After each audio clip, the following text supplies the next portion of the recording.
આને પર તો ફેરી ડસ્ટ વાપરવું પડશે. હું જોઉં છું તમે છોકરીઓએ પ્રગતિ કરી છે. હા. મને યાદ છે જ્યારે ફેરેગોન્ડાએ પહેલી વખત ફેરી ડસ્ટ મળી, મારી બધી શ્રેષ્ઠ સ્પેલ એની સામે નકામી સાબિત થઈ હતી.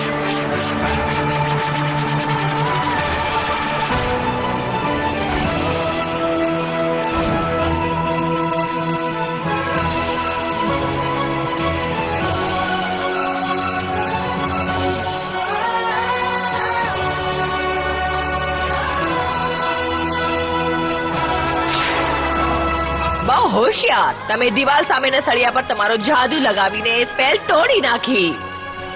તમારા જેલની ઓરડામાંથી બહાર હોલ પાસ વગર તમને શરમ આવી જોઈએ ગ્રિફિન. હા, આ માટે કેટલાક ગંભીર શિસ્તની જરૂર છે. તું સાચું કહે છે. એની શરૂઆત કરવા હું તમને બંનેને સ્કૂલમાંથી બહાર નીકળી જવાનો હુકમ કરું છું. આ અમારી સ્કૂલ છે હવે. Ice wave. આને હું જોઉં છું.